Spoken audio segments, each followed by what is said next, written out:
Bonjour à tous, j'espère que vous allez bien. On se retrouve pour une nouvelle édition de mes découvertes et favoris du mois. Et j'ai envie de commencer par de la beauté. J'ai eu un énorme coup de cœur pour la marque Ere Perez, qui est une marque de maquillage bio, cruelty free, qui a été fondée par la personne du même nom, Ere Perez. J'ai un peu de mal à retenir son nom. Elle est d'origine mexicaine, elle est partie vivre à Sydney en Australie, et elle a créé sa marque là-bas. Elle a toujours un peu baigné dans le bien-être, la naturopathie. Je lis le pitch qu'il y a sur le site. Donc c'est une marque de cosmétiques bio qui est majoritairement vegan et 100% cruelty free. Elle fait partie du Pacte mondial des Nations Unies, qui est une initiative volontaire visant à promouvoir les principes universels de durabilité. Et en fait, ce qui est assez sympa dans le côté un peu marketing de la marque, c'est que elle est un petit peu basée sur les superfoods. Donc si vous voulez, alors c'est ultra bobo, attention, il y a du fond de teint au quinoa, attends, je sais plus ce qu'il y a. Il y a le fond de teint au quinoa et le truc visage, attends, l'eau de teint au quinoa et le fond de teint au lait d'avoine. Et par exemple le baume teinté il est à la carotte, le mascara il est à l'amande, et moi les deux produits dont je vais vous parler principalement aujourd'hui, c'est l'anti-cerne qui est à l'arnica et le chicken lip tint qui est à la betterave. Et alors ce qui est assez marrant, c'est qu'il y a certains produits qui sont faits en France. Alors par exemple le lip tint il est fait au Mexique, mais l'anti-cerne finalement il est made in France, donc c'est voilà, c'est plutôt marrant. Bon enfin c'est marrant, c'est pas le mot, mais donc concernant ces deux produits là, ils sont cruelty free et vegan, ils utilisent des packaging recyclables, enfin franchement c'est vraiment hyper canon. Il y a même une mini palette pour les yeux qui est à 35 € et qui a des teintes très terre, très chaudes, un peu nacrées, super jolies. Il y a d'ailleurs 3 palettes avec des teintes assez variées et je trouve que c'est vraiment canon. Et ma foi, le correcteur, j'ai halluciné sur son efficacité et sur sa tenue. Alors vous savez, moi les deux gros trucs que j'ai du mal à trouver en bio, c'est anti-cerne et eyeliner.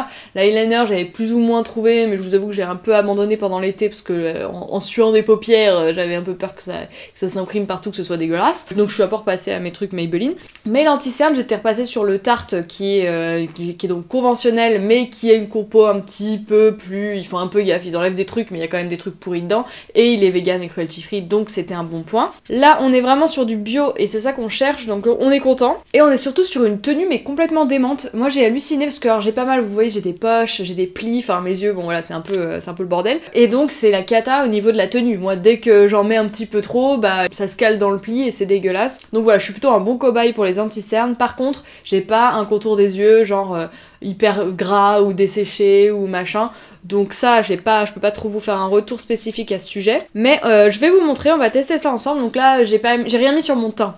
Ah si, j'ai mis un petit peu de blush de ma palette RMS. Mais sinon, j'ai mis zéro correcteur, même sur mes rougeurs, ni sur mes cernes. Donc on va checker ça. C'est parti. Donc on est sur un packaging hyper classique, il est vraiment comme celui du RMS, mais on n'est pas du tout sur de l'huile de coco, donc c'est beaucoup moins crémeux, huileux que les correcteurs et fards de chez RMS, et c'est ce que je leur reprochais principalement. Moi le RMS je l'ai jamais kiffé. Alors c'est parti. Oh là là. C'est tout onctueux mais sans être... Ah c'est trop bien. Bon, faut que je vous fasse un gros plan les gars par contre.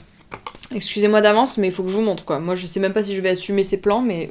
faut que je vous montre. J'essaye de vous l'appliquer pour que vous voyez le mieux possible, je suis désolée pour ces gros plans qui en plus ne rendent pas du tout justice, c'est affreux alors qu'en vrai c'est pas si choquant que ça. Ça fait vraiment effet miroir grossissant, là le macro j'ai une lumière hyper crue donc c'est horrible, donc en tout cas là on n'est pas sur du filtre floutage de pores de la peau, hein, je peux vous le dire. La texture est hyper crémeuse et devient presque poudreuse quand on l'applique sur la peau. Il faut quand même appliquer sur un contour des yeux bien hydraté parce qu'à mon avis c'est encore plus simple de bien fondre la matière sur le contour des yeux, mais je trouve que le résultat est bluffant, il y a une super couvrance et surtout ça ne file quasiment pas dans les plis quoi. Vraiment moi j'ai un contour des yeux pourri pour ça et je trouve qu'en fin de journée c'est vraiment hallucinant. Il y a forcément un petit peu de matière qui est partie dans mes plis, c'est normal après une journée entière, mais c'est rien du tout et il y a plein d'anti-cernes conventionnels qui font ça ou qui font pire.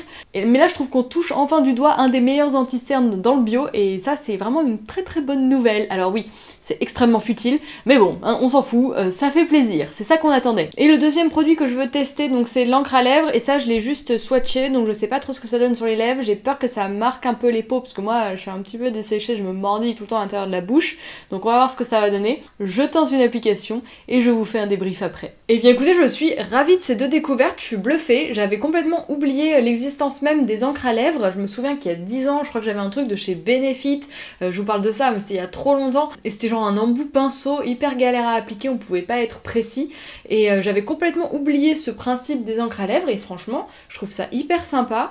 Du coup, c'est complètement fondu dans la bouche, il y a zéro matière, zéro transfert.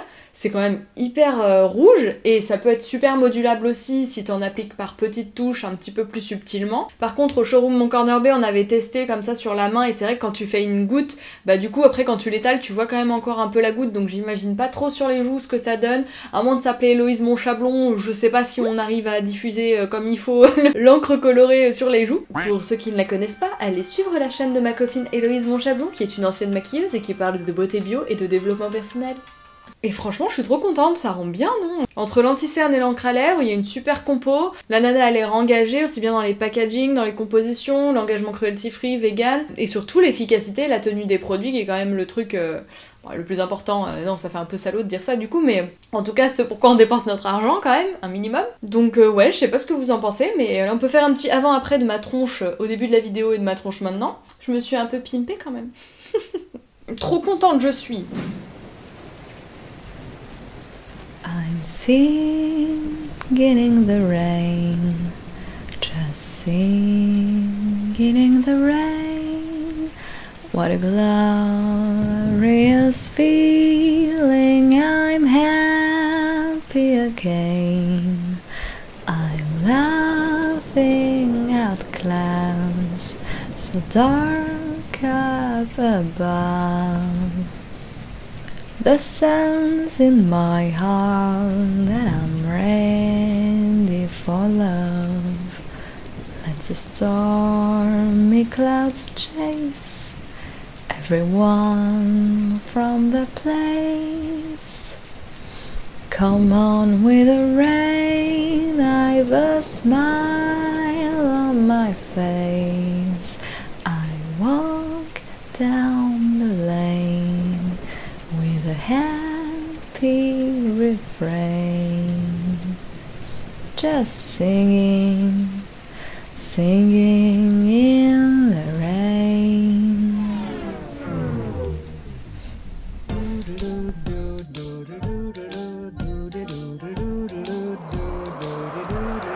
Parmi les belles expériences que j'ai pu vivre récemment, grâce à Aglaïa & Co, la marque de bijoux made in France, solidaire et responsable, dont je vous parle assez régulièrement, j'ai pu visiter avec deux d'entre vous, l'équipe d'Aglaïa & Co et Héloïse Monchablon, le refuge Groin-Groin, qui prend en charge des cochons qui ont été abandonnés et qui s'occupe de les loger, de leur donner des soins, de les nourrir, avant de pouvoir les replacer dans des familles d'accueil.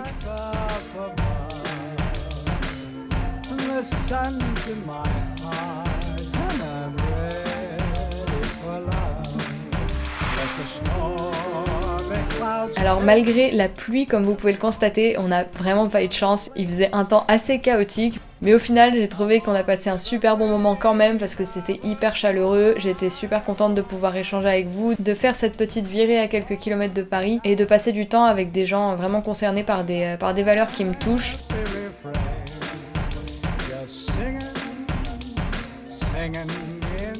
Donc quand vous achetez un bijou de la marque Aglaïa & Co, vous pouvez reverser 5% de votre commande à l'association de votre choix, parmi lesquelles la Croix-Rouge, Solidarité Femmes, le cancer du sein Parlons-en et également la L214. Et c'est donc dans le cadre de la remise du chèque à la L214 que nous avons visité ce refuge, et c'était un véritable moment d'échange avec les bénévoles qui s'occupent de la L214 ou du refuge Groin-Groin. Le refuge a été créé initialement pour les cochons, mais maintenant il y a plein d'autres animaux. Il y a des biquettes, il y a des poules et puis il y a différentes races de cochons.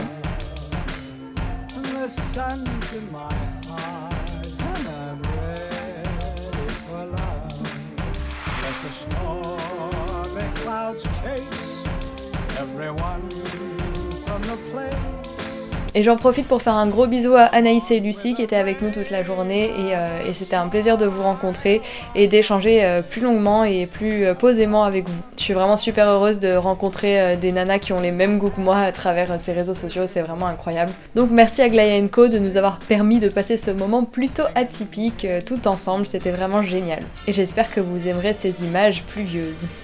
Hey, j'espère que vous allez bien. Ce soir nous allons au cinéma et nous allons voir le Joker.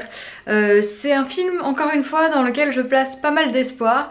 J'espère que je vais pas être déçue. Je suis assez fan des performances de Joaquin Phoenix dans l'ensemble. Et l'univers du Joker est un univers qui m'intéresse pas mal d'un point de vue graphique, visuel. Il y a moyen de faire de belles choses et d'être super créatif. J'espère ne pas être déçue comme j'ai pu l'être pour Ad Astra. Je crois que je vais voir des films où je place un peu trop d'espoir en ce moment. Donc on se retrouve dans quelques heures pour moi et dans quelques secondes pour vous pour le débrief. Et retour à la maison.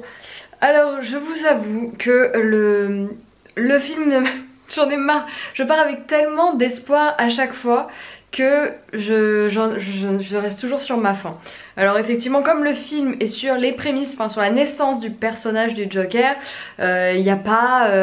Enfin, je veux dire, ça reste la vie d'un mec qui va subir des humiliations et voilà, avoir une vie quand même assez pathétique, qui rendent le spectateur empathique. Mais bon, voilà, il est pas encore en train de mettre la ville à feu et à sang. Donc, moi j'ai manqué un petit peu d'action sur ce film. Mais c'était pas le sujet du film, donc c'est normal. Mais je vous avoue que je reste un petit peu sur ma faim, même si l'interprétation de Joaquin Phoenix est géniale. J'ai adoré son personnage. J'ai adoré sa manière d'interpréter les différentes phases de folie ou de mal-être du personnage. Donc sur ce point là j'ai trouvé ça absolument génial. Donc pour moi rien à redire sur la performance de Joaquin Phoenix. En revanche sur la réalisation, j'avoue que je m'attendais à un petit peu plus d'effets de style ou de plans où j'allais me dire waouh putain il s'est fait plaisir et tout, et bon franchement ça m'a pas bluffé plus que ça. Il y avait un petit côté répétitif quand même au niveau de la narration, c'était genre ah bah regardez là comment il se fait considérer comme une merde, oh là là c'est vraiment terrible, oh regardez comment il s'est fait humilier de ouf et tout, bah c'est normal qu'après il vienne complètement taré et qu'il ait envie de buter tout le monde. Donc voilà, j'ai trouvé que de ce point de vue là c'était un peu répétitif et je trouve qu'il n'y avait pas besoin d'autant de scènes similaires pour justifier le mal-être et la naissance de ce personnage. J'ai trouvé que c'était un petit peu les mêmes rouages en fait pour justifier son personnage en devenir. Donc voilà, un petit peu déçue, mais encore une fois allez-y, peut-être que vous adorez. C'est moi qui je pense viens avec des attentes ou peut-être des schémas un peu prédéfinis dans ma tête et je sais pas pourquoi je fais ça, mais voilà, en tout cas un petite déception pour moi. Je m'attendais encore à un truc un peu choral, un film de ouf et tout, et je l'ai pas eu. Donc moi j'attends la suite par contre. Je pense que j'aurai un peu la violence que je voulais, c'est horrible, mais j'avoue que je voulais un petit peu de trucs, de scènes un peu choc, et il y en avait un peu choc psychologiquement qui était difficile, mais il n'y en avait pas visuellement en tout cas. Si vous ça vous dérange, en tout cas il n'y en avait pas. Enfin, si, il y en avait une, non il y en a une dégueulasse. Non, s'il y en a une dégueulasse quand même, faut pas que je vous dise des conneries non plus. Donc voilà, encore une fois je reste sur ma faim, mais je vais voir un autre film bientôt au cinéma, Le Portrait de la jeune fille en feu de Céline Sciamma, que j'ai hâte de voir parce que j'aime beaucoup cette réalisatrice.